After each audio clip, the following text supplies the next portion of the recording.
नमस्कार। आज हम बात कर रहे हैं शेयर बाजार की एक थोड़ी कॉम्प्लेक्स लगने वाली चीज ऑप्शन ट्रेडिंग पर। हाँ, काफी लोग इसके बारे में सुनते हैं पर सोचते हैं कि ये बहुत मुश्किल है। बिल्कुल। कई लोग चाहते हैं कि सैलरी के अलावा कुछ एक्स्ट्रा इनकम हो, पर इसकी जटिलताओं से थोड़ा डरते हैं। सही बात है। हमारे पास एक गाइड है, ऑप्शन ट्रेडिंग शुरुआती से विशेषज्ञ तक का सफर। तो आज कोशिश करेंगे कि इस गाइड की मदद से इसे आसान भाषा में समझें। हाँ, ये कोशिश रहेगी कि बिल्कुल बेसिक से बात करें। और ये मुमकिन है क्या, मतलब सैलरी के साथ एक और इनकम? वही तो गाइड में पुणे के रवि की कहानी है, शायद उससे कुछ अंदाजा लगे। जरूर। देखिए, अक्सर लोग इसे कोई रॉकेट साइंस मान लेते हैं, पर ऐसा नहीं है। ये एक स्किल है। अगर सही से सीखें तो समझ आ सकता है। ठीक है, तो चलिए शुरू करते हैं। सबसे पहला सवाल, ये ऑप्शन ट्रेडिंग है क्या आखिर? हाँ, ये सबसे बेसिक सवाल है। गाइड में एक बड़ा अच्छा जमीन का उदाहरण दिया है, उससे समझते हैं। हाँ, वो काफी आसान बना देता है। मान लीजिए पुणे में कोई जमीन है। ठीक है। कीमत है 10 लाख रुपए। ठीक है। और आपको लगता है, मतलब आपका अंदाजा है कि भाई 3 महीने में ये शायद 15 लाख की हो जाएगी। अच्छा प्रॉस्पेक्ट है। पर अभी आपके पास 10 लाख है नहीं। हाँ, ये आम प्रॉब्लम है। तो आप क्या करते हैं, आप मालिक के पास जाते हैं और 50,000 रुपए देते हैं। 50,000। टोकन मनी जैसा। हाँ बिल्कुल। एक तरह की टोकन मनी या फीस समझ लीजिए। ऑप्शन की दुनिया में इसे ही प्रीमियम कहते हैं। अच्छा, ये प्रीमियम हुआ 50,000 रुपए। जी। इसके बदले में आपको क्या मिला? आपको मिला एक अधिकार। राइट। कि आप 3 महीने के अंदर उस जमीन को 10 लाख रुपए में खरीद सकते हैं। खरीदने का अधिकार। ठीक है। और ये 10 लाख रुपए क्या हुआ? ये 10 लाख हुआ स्ट्राइक प्राइस, मतलब वो तय कीमत जिस पर आप खरीद सकते हैं। लेकिन ध्यान दीजिए, ये खरीदने की जिम्मेवारी नहीं है। हाँ, ये पॉइंट जरूरी है, सिर्फ अधिकार है। बिल्कुल, सिर्फ ऑप्शन। ओके, तो अब दो बातें हो सकती हैं। मान लीजिए 3 महीने में जमीन सचमुच 15 लाख रुपए की हो गई, तब तो बढ़िया है, आप अपने अधिकार का इस्तेमाल करेंगे। है ना? हाँ, करूंगा। आप 10 लाख रुपए में खरीदेंगे और 15 लाख रुपए में बेच देंगे। वाह, 5 लाख रुपए का सीधा फायदा। रुकिए, इसमें से वो प्रीमियम घटाना पड़ेगा जो आपने दिया था। ओ हाँ, वो 50,000 रुपए। हाँ। सही।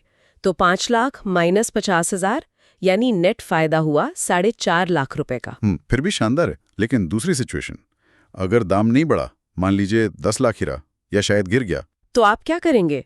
क्या आप 10 लाख रुपए में खरीदेंगे जब बाजार में वही या उससे सस्ता मिल रहा है? नहीं, बिल्कुल नहीं। मैं अपना अधिकार इस्तेमाल नहीं करूंगा। एग्जैक्टली।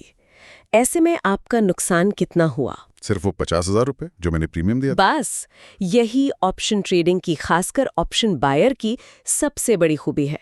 आपका नुकसान लिमिटेड है, सिर्फ उतना जितना प्रीमियम दिया। लेकिन प्रॉफिट की संभावना काफी ज्यादा हो सकती है। हाँ, अगर आपका अनुमान सही निकला तो ऑप्शन क्या है? एक कॉन्ट्रैक्ट जो अधिकार देता है पर कोई मजबूरी या बाध्यता नहीं। ये तो कमाल है। रिस्क पता है कि मैक्सिमम कितना है। अब इसमें वो कॉल और पुट भी होते हैं, सीई और पीई, वो क्या है? हाँ, वो जरूरी है। देखिए, अगर आपको लगता है कि बाजार या कोई शेयर या इंडेक्स ऊपर जाएगा, मतलब आप तेजी में हैं, बुलिश हैं, तो आप खरीदते हैं कॉल ऑप्शन, जिसे सीई कहते हैं। ये आपको एक तय स्ट्राइक प्राइस पर खरीदने का अधिकार देता है। अच्छा। जैसे गाइड में टीसीएस का उदाहरण था, शेयर 3500 रुपए पर है, लगता है 3700 जाएगा। हाँ। तो आप शायद 3600 के स्ट्राइक प्राइस वाला सीई खरीद लेंगे। अगर टीसीएस ऊपर गया तो आपको फायदा होगा। समझ गया। और अगर मुझे लगे कि बाजार गिरेगा, मैं मंदी में हूं या बेरिश हूं, तब आप खरीदते हैं पुट ऑप्शन, पी।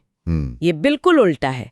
ये आपको एक तय स्ट्राइक प्राइस पर बेचने का अधिकार देता है। बेचने का? हाँ, जैसे मान लीजिए रिलायंस 2800 रुपए पर है और आपको डर है कि ये 2600 रुपए तक गिर सकता है।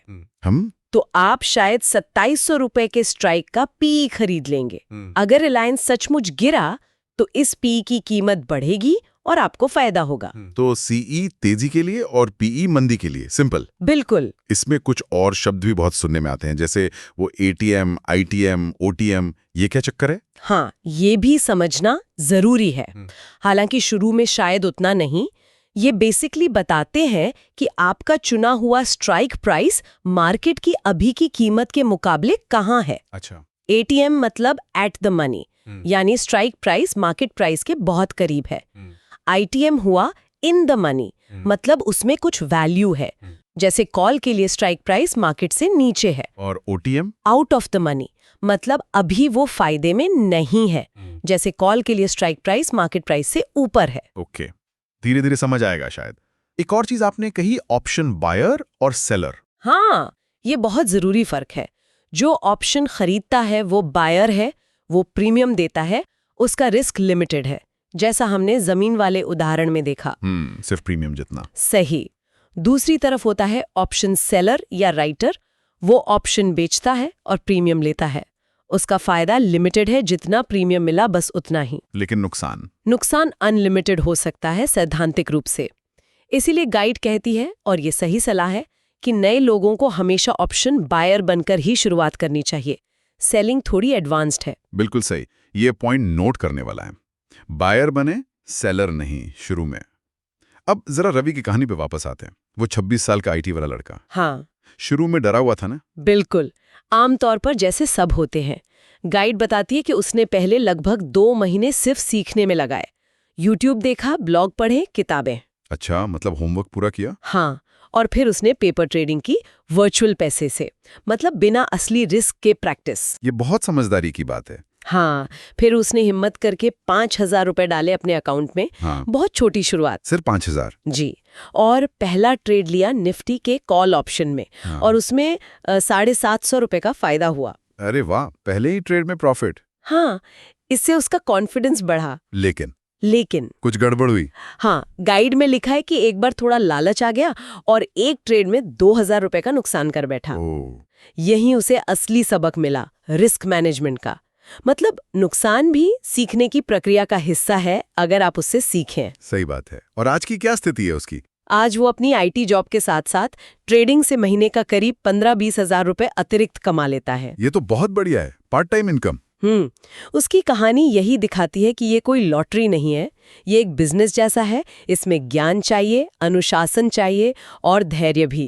रवि की कहानी सुनकर कई लोगों को लग रहा होगा, ठीक है, मैं भी कोशिश करना चाहता हूँ, कहाँ से शुरू करूँ? गाइड क्या कहती हैं इस बारे में? गाइड कुछ प्रैक्टिकल स्टेप्स बताती है। पहला, ज्ञान सीखिए। NSE की वेबसाइट है, ज़ीरोधा की यूनिवर्सिटी है, बहुत अच्छे रिसोर्स हैं। ठीक है, पहले सीखना। दूसरा, एक डीमैट और ट्रेडिंग अकाउंट खुलवाइए, आजकल कई अच्छे ब्रोकर्स हैं। तीसरा, बहुत छोटी रकम से शुरू कीजिए। गाइड कहती है 5-10 हज़ार, मतलब उतनी रकम जो अगर चली भी जाए तो आपको बहुत ज्यादा दुख ना हो। ये जरूरी है ताकि डर हावी ना हो। बिल्कुल। चौथा, शुरू में स्टॉक्स के बजाय इंडेक्स में ट्रेड करना शायद बेहतर है, जैसे निफ्टी 50 या बैंक निफ्टी। इनमें उठापटक थोड़ी कम होती है स्टॉक्स के मुकाबले। अच्छा, इंडेक्स ऑप्शन? और पांचवा, जैसा रवि ने किया, पेपर ट्रेडिंग। असली पैसा लगाने से पहले वर्चुअल ट्रेड जरूर करें। ठीक है, ये तो हो गई शुरुआत। क्या सिर्फ कॉल या पुट खरीदने के अलावा भी कोई सिंपल स्ट्रैटेजी है जिनसे रिस्क और कम हो सके? हाँ, कुछ बेसिक रणनीतियां हैं जिन्हें स्प्रेड्स कहते हैं। जी। जैसे एक है bull call spread. Bull call spread? हाँ, अगर आपको लगता है बाजार ऊपर जाएगा पर आप रिस्क कंट्रोल करना चाहते हैं, स्प्रेड्स का इस्तेमाल, तो आप एक पास का कॉल खरीदते हैं और साथ ही एक दूर का कॉल बेच देते हैं। अच्छा, एक खरीदना और एक बेचना। जी, इससे आपका नेट प्रीमियम कम हो जाता है और मैक्सिमम लॉस भी कम हो जाता है। हाँ, प्रॉफिट भी लिमिटेड हो जाता है पर रिस्क मैनेज हो जाता है। ठीक है, और मंदी के लिए भी कुछ ऐसा है? हाँ बिल्कुल, उसे कहते हैं बियर पुट स्प्रेड। वही लॉजिक पुट ऑप्शंस के साथ। ये थोड़ी एडवांस है पर रिस्क कम करने में मदद करती हैं। रिस्क कंट्रोल की बात चलिए तो रवि के नुकसान से क्या सीखा था उसने? सबसे जरूरी नियम क्या है रिस्क मैनेजमेंट के? देखिए, गाइड कुछ सुनहरे नियम बताती है। पहला और सबसे जरूरी, स्टॉप लॉस। हाँ। हमेशा स्टॉप लॉस लगाइए। ये पहले से तय कर देता है कि आप एक ट्रेड में मैक्सिमम कितना लॉस लेंगे। ये बहुत जरूरी है, इमोशंस को बीच में नहीं आने देता। सही कहा।